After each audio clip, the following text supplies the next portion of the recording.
राष्ट्रहित और हिंदू हित की चिंता करने वाले गुणी विवेकी जन अक्सर ये बात करते हैं कि भारत के आज़ादी के आंदोलनों में राष्ट्र के लिए या हिंदुत्व के लिए जिन लोगों ने कार्य किया उनके इतिहास में और शिक्षा के पाठ्यक्रम में उनके नाम नहीं है, और मोहनदास और नेहरू जैसे लफंगों के उसमें प्रशंसा और महापुरुष के रूप में उनका चित्रण है। तो और ये नरेटिव के तौर पर सब देखा जाता है कि हर तरफ उन्हीं की चर्चा होती है। कोई भाषण देता है, कोई उदाहरण देता है, तो नहीं मोहनदास और कुछ गिने चुने इसके आसपास के लोगों के ही उदाहरण दिए जाते हैं। तो पूरा नरेटिव ही ऐसे फ्रॉड लोगों के जरिए बुना जाता है, तो लोगों को लगता ही नहीं है कि मतलब बाकी लोगों ने भी राष्ट्र के लिए, हिंदुत्व के लिए कोई काम किया भी है नहीं है, और ये फर्जी लोग वास्तव में राष्ट्रपुरुष और महापुरुष बन करके सामने आते हैं। तो ये चीज़ें कैसे बनती हैं? जब हम देखते हैं कि सत्ता में आसीन लोग या समाज के बुद्धिजीवी वर्ग जब किसी स्वार्थवश, लोभवश या भयवश या स्वघृणावश महान लोगों के चरित्रों को छोटा करने के प्रयास करते हैं, तो उनके जो राष्ट्र के लिए या हिंदुत्व के लिए किए गए कार्यों की गणना नहीं करते, उसके कार्यों की प्रशंसा नहीं करते, बल्कि उनकी प्रशंसा करते हुए भी उनके कार्यों को छुपा दिया जाता है और अन्य कार्यों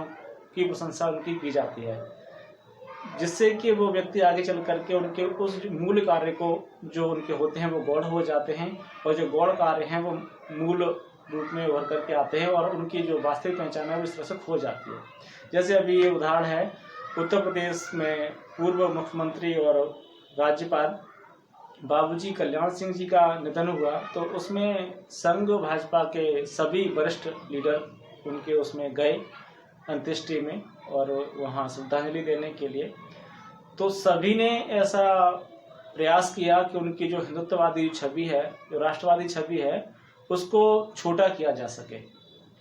तो उन्होंने उनकी प्रशंसा करते हुए उनके विकास कार्यों की, उनकी निष्ठा की, उनकी कर्तव्यपरायणता की, उनकी सत्यवायता की और उनकी जो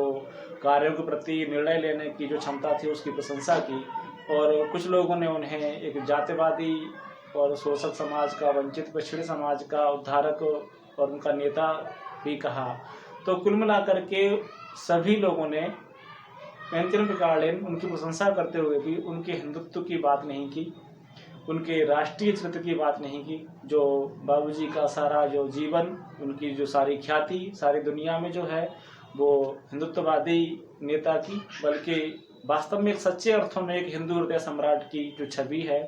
उसका किसी ने उसमें उल्लेख नहीं किया। तो अब ये उन्होंने अपने किन स्वार्थों के लिए या किस भय से क्यों किया, ये तो वही जाने जो उन्होंने ये किया है। लेकिन इससे पता चलता है जो समाज के सुधी जन हैं, जो विवेकी लोग हैं, इस चीज़ पर ध्यान दें कि जो सावरकर के चरित्र को लेकर के प्रश्न करते हैं कि इतना महान व्यक्ति है वो इस मेन स्ट्रीम में क्यों नहीं है आज,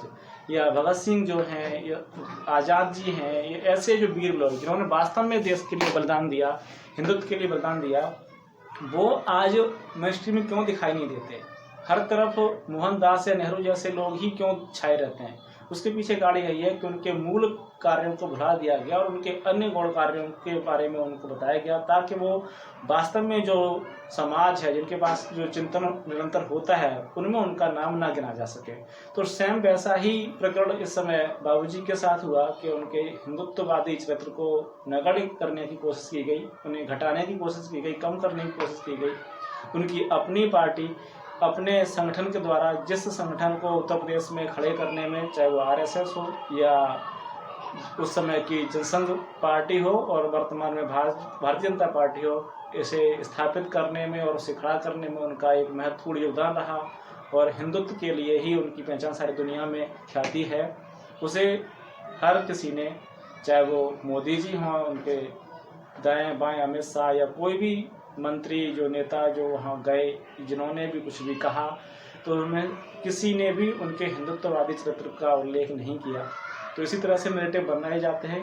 और नए नैरेटिव क्रिएट किए जाते हैं, और हिंदू समाज जो वास्तव में एक हिंदू नेता की प्रतीक्षा में रहता है, उससे ऐसे हिंदूवादी नेताओं के चरित्र को, उनके दृष्टिकोण रहा, जो उनके विचार है उनके विचारों को हटा दिया जाता है, नकार दिया जाता है और हिंदू समाज पुनः झूठे और पाखंडी असहाय लोगों के सहारे उनके रहमो करम पर बेबस रहता है। तो इसमें जो बात है वो ये है कि हिंदू समाज को ये ध्यान रखना चाहिए कि उनके समाज के लिए जिन लोगों ने काम किया वो उनके चरित्र को, उनके द्वारा किए गए कार्यों को, उनके विचारों को वो स्वयं उनके बारे में जाने और उनका प्रचार प्रसार करें और उसे निरंतर अपने संवाद का हिस्सा बनाएं, ताकि हमारी वर्तमान पीढ़ी, आने वाली पीढ़ी ऐसे महापुरुषों के बारे में जाने और जो हिंदुत्व को लेकर के, राष्ट्रवाद को लेकर के सिर्फ पाखंड करते हैं या चुनावी दंगल करते हैं, उनको वो पहचान सके, समझ सके। आज के लिए बस इतना ही। नमस्कार।